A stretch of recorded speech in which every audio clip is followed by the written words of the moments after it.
Do you watch reality shows like the Real Housewives of Atlanta? Or maybe you watch the Donald Trump and Hillary Clinton show. Is that real enough for you?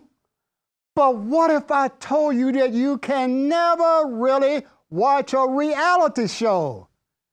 True reality can never be seen. In fact, that which is real is beyond your senses. So what is real, you ask? Ha! The smartest question you could ever ask. Join us and see if we can answer it. This is Who Am I? Who am I? Who am I? Who? Our purpose is to awaken. Who am I? To awaken to absolute truth. Am I? Who am I? Who? Who? Our purpose is to awaken to absolute truth. Absolute. Absolute. Absolute. Absolute truth. Our purpose is to awaken.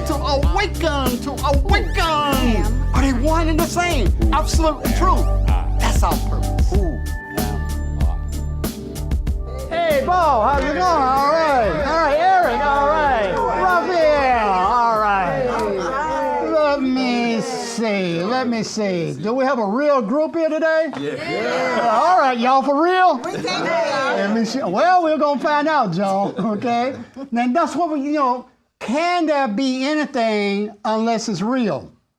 Okay? And you got to get to these questions. I know that sounds kind of like, huh? Why do you want to ask that? Turn on the Real Housewives of Atlanta or something. But, this is what we are here to find out. What is real? Do you ever ask that question? They got these TV shows they call reality shows, okay? And, it's really, a cheap way for them to make money, all right? But, because they don't have to write scripts and all that kind of stuff, all right? But, unless you ask the question, what is real and how do I know it's real, you're caught in what you think is real, all right? And what tells you that something is real? Either your thoughts, okay, and you've been conditioned by society, or you've been conditioned by your parents, or your senses. Like I can touch Ron and say, Ron, my tactile senses say Ron is real, okay? Or my emotions. I can get angry, happy, and I can say that's real. So is it your senses, your perception, or your thoughts? Raphael? Yeah, Dr. Carter. The kickstart question here. When you get up in the morning, I am nowhere, but the first thing I need to tell myself is that I need to train the mind to focus during the day, for the day. Okay. And if I don't do that, I don't feel as good as I will do my richer morning, which is 20-some minutes. Otherwise, I don't think I'm real well. Mm-hmm. So it means that the training and the disciplining, it teach me how to be in the real world. Okay, but notice what you're saying, that there is an I. You call I. Everybody calls themselves I. Mm-hmm. All right? And we say I is real. Okay? Now, what are you talking about? You're talking about a mind and body. All right? That is premised on time and space. That's what you're talking about. Alan Carter wakes up and then he goes, oh, I'm Alan Carter. Okay, I got to go to work. Oh, I got to go to the bathroom. Whatever, Oh, you're retired or whatever, okay? But, everything is centered around this I, all right, that we say is real. But who or what is I, okay? And that's the question, okay? There's a verse in the Bible, and correct me, Dr. Sri, if I'm wrong. I think it was Paul who said, I live, but yet not I. Okay, it's the Christ within me that lives. Mm-hmm. So Paul was asking, that there's an I, and then there's an unreal I. Okay, or seems to be an unreal I. So, yes, that I that you think is human, that you call Raphael, which is a body that's in time and space, which every body does, okay? You think it's real, but that's what we hear the question. Is that the real I? Glory. Well, if you look at your questions that you have on the board there, what is the basis of God's identity? I would say that's real. What's God's real? identity is real. What's God? I, all, infinity. Okay. It's intangible. It has no boundaries. Invisible, but that's real. That's reality. Versus what is the basis of human identity? Human identity is based upon, like we've said, lack, based upon the five senses. All those things that change, whereas I never changes. What we call God never changes. Infinity just is. It never changes. Okay, so you're saying one of the definitions of reality is that it's changeless. Yes. That it can't change. Now we got to look into this. All right? Because Gloria is saying that which changes isn't real. Is that what you're saying? I don't want to put words in your mouth. No. Okay. So she's saying that which is real has to be changed less. All right? Now, if you think about it, change has to have time. Right.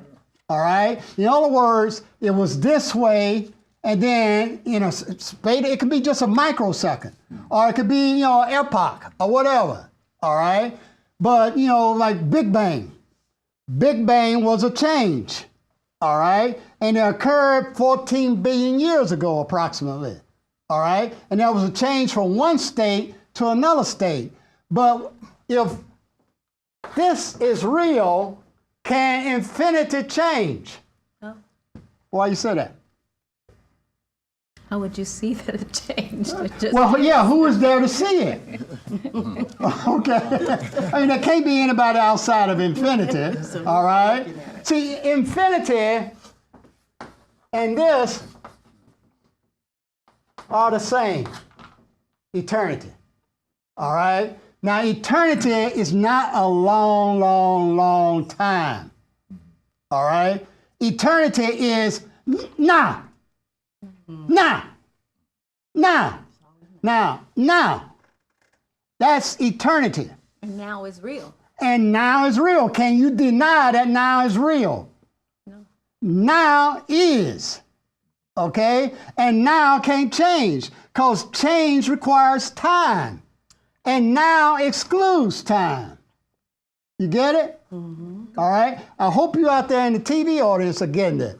All right? By here, and then Archibald's over there frowning like, so we go by here. Archibald going, oh, wait a minute. Okay, by here. I'm reading a book right now on. Stand up. You want to stand up? Oh, I'm sorry. Change your position. Yeah, my hearing in this ear is not really good right now because of an accident I was in recently. But I'm reading a book on basically how to change the body. And this man that wrote the book, he went through some very precise steps in terms of illustrating how to do just that.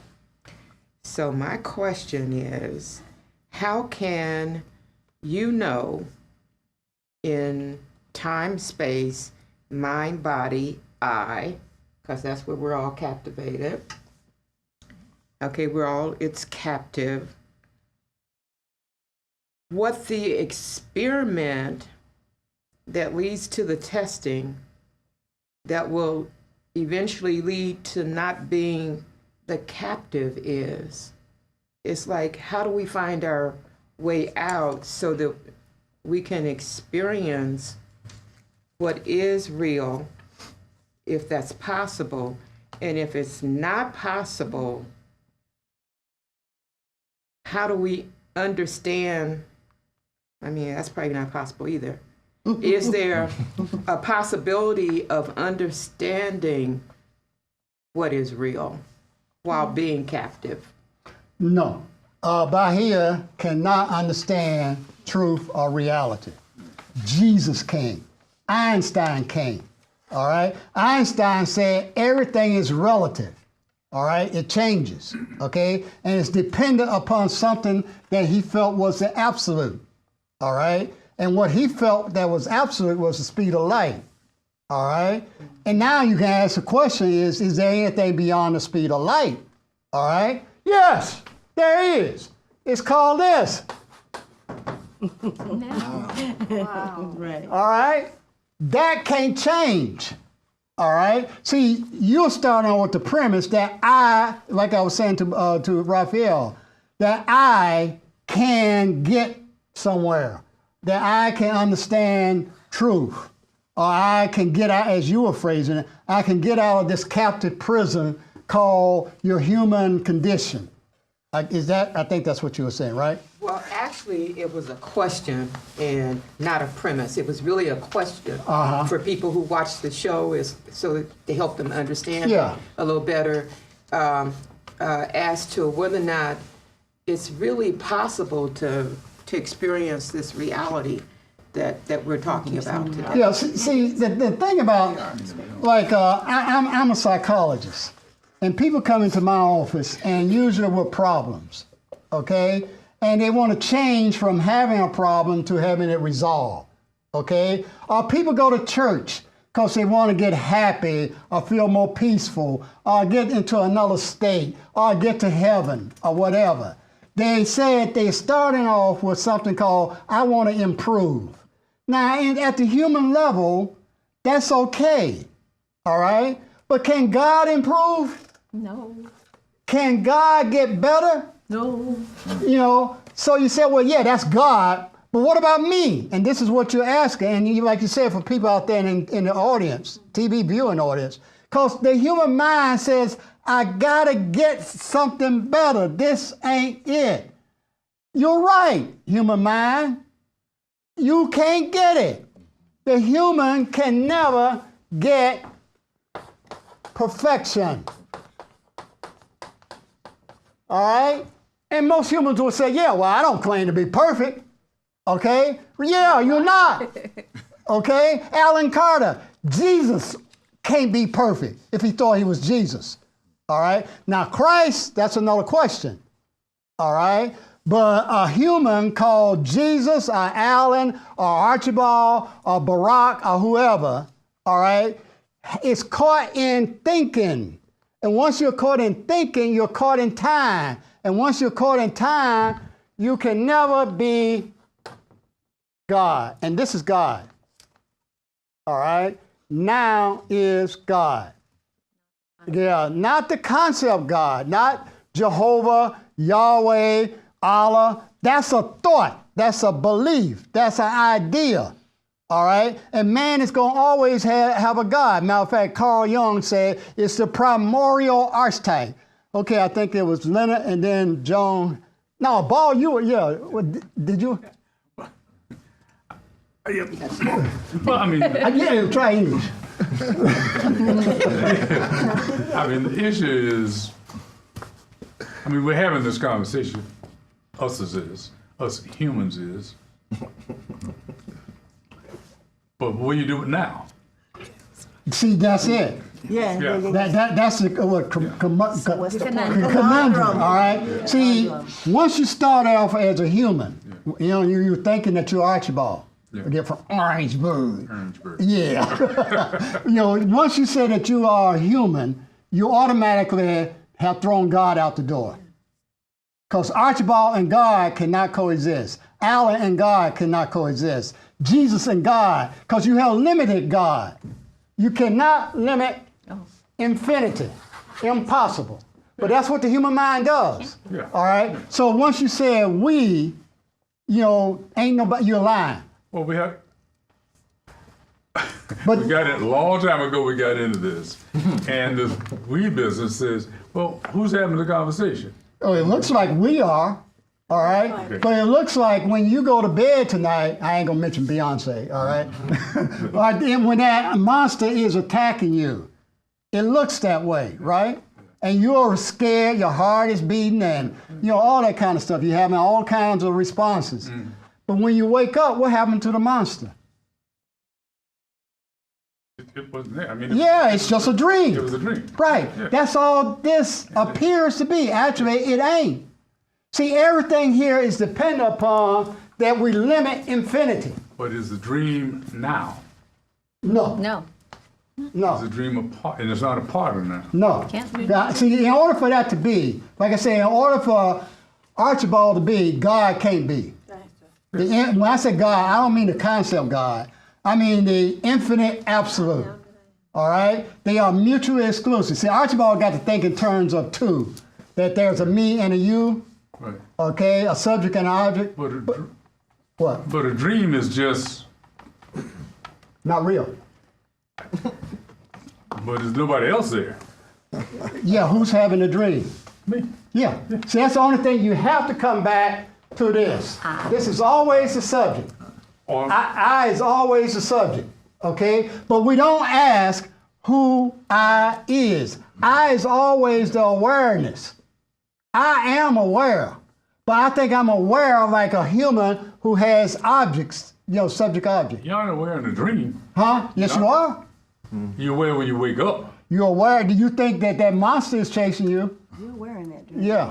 I'll move on to somebody else. Okay, I think Leonard was next, and then Joan, and then Gloria, and then Dr. Street. Oh, Ron, you want to come too? Okay. Leonard. Okay, so like Raphael said, and I think your Kickstarter question was, when you wake up in the morning, did you wake up into reality? Of course, I think that I am a reality. First of all, I as a body and a mind thinks that it's a reality.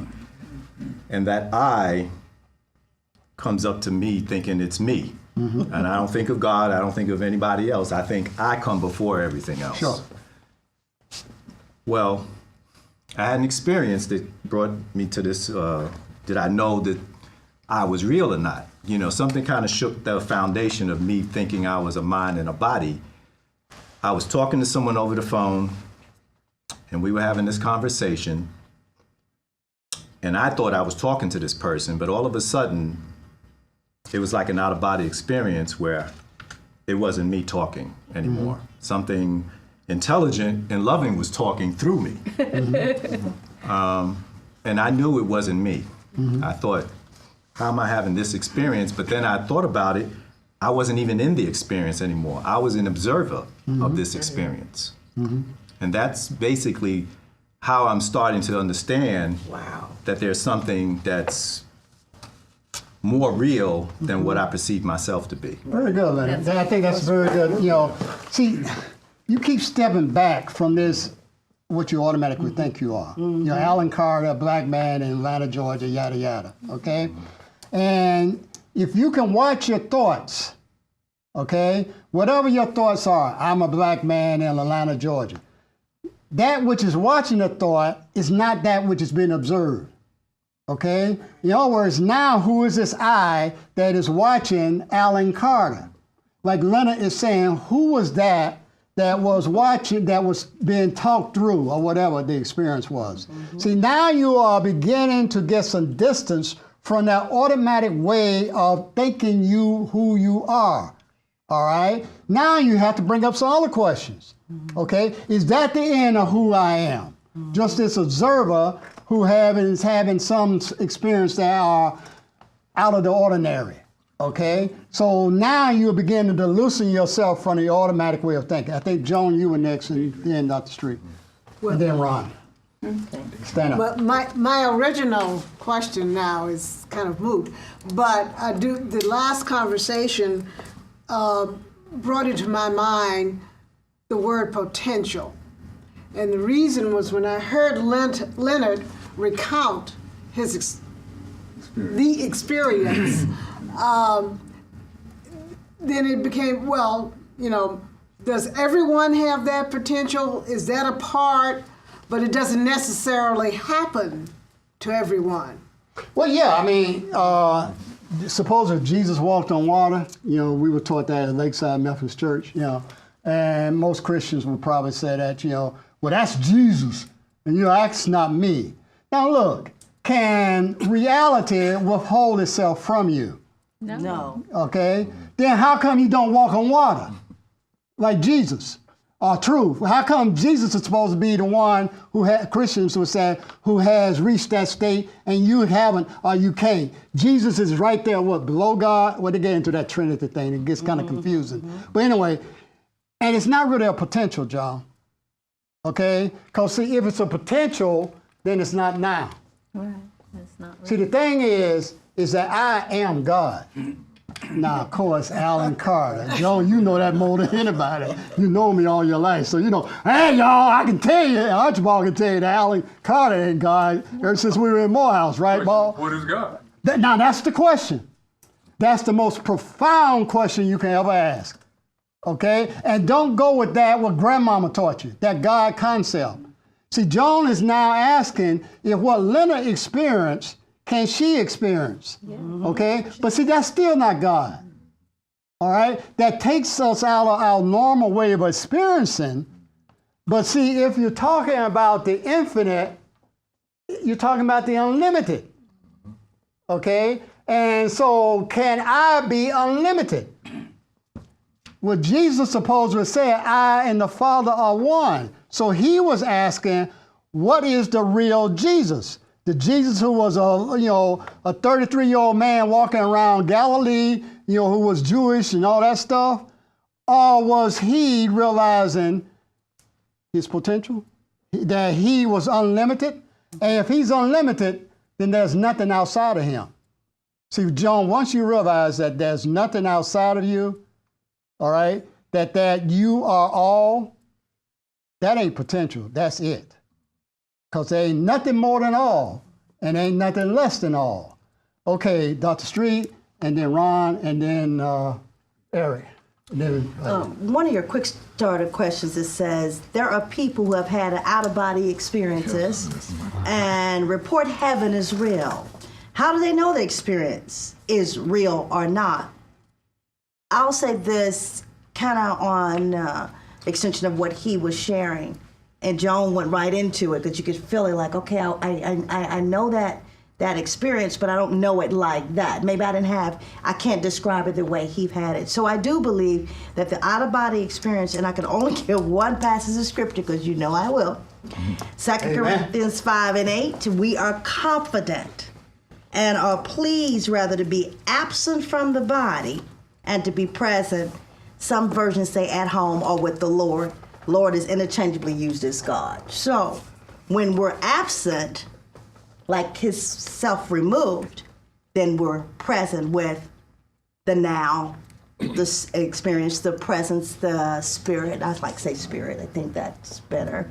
Spirit, because it doesn't have to have a body to have spirit, right? Right. So then you're present. So out-of-body experiences, I believe they are real in the sense of the divine real, not the real as the human element real. Well, they are, real. That still ain't it. If you can talk about it, that ain't it. Right. Okay, so it's no like words. What the Hindus say about truth. He who speaks it doesn't know, and he who knows doesn't speak. Okay? Because then you're putting truth or God into symbols called word. Yeah. Yes, it can begin, as Joan's saying, it can show you more. I mean, there are people who have had, and we've had people in here who have shared their experiences. Okay, I think you, Aviva, and some other people, all right? And Leonard is sharing his. Yeah, that is still connected to this I, all right, that is not God. All right, but it's beyond your normal human way of experiencing. Okay, so you are now beginning. It's like a bird cracking the shell of an egg. A chicken when it's getting ready to break out the egg. You're poking away at that which is confining you. Okay, and yes, but you still ain't out of it because you can't go to heaven. All right, Jesus can't go to heaven. He is not in heaven. All right, I know that shakes up some people. All right, but heaven is reserved purely for the infinite absolute. And that's me, I. But it ain't Alan Carter.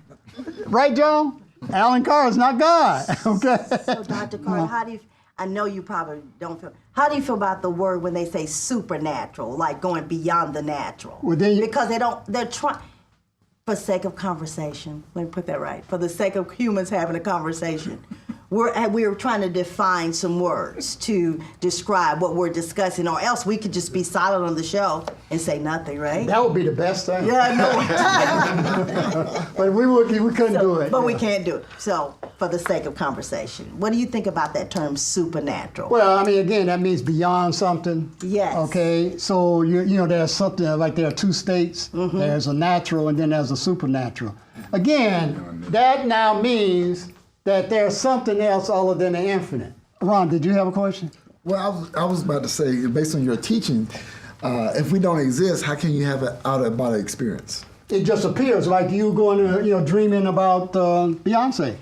Okay, it's a dream. All right, it's not real, and it's kind of like I used to like to watch. I still do Roadrunner.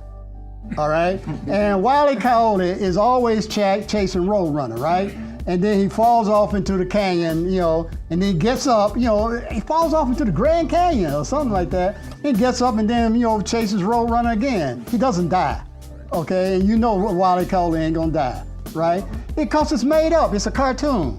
Well, that's what this is. This is a cartoon. And really, that ain't it. All right, if you said this is it, then that ain't it. So we will just put a comma here in this unreal conversation. Okay, so we can be like the chicken busting out of the eggshell, all right, like Leonard was doing, trying to see there's something beyond all of this. What is that, okay? Well, stay open to the question. Don't accept the first thing your mind tells you, because it's a liar, all right? It's gonna try to tell you this is real and give you a God to worship. And then you think you are being good or something. That isn't it. That's not real. Let's keep it real, like Al Sharpton says, keeping it real. All right, so thank you for participating, you out there in TV land. Thank you for participating. And keep asking, how do I know what's real? How do I know what's true? Are they the same? Thank you.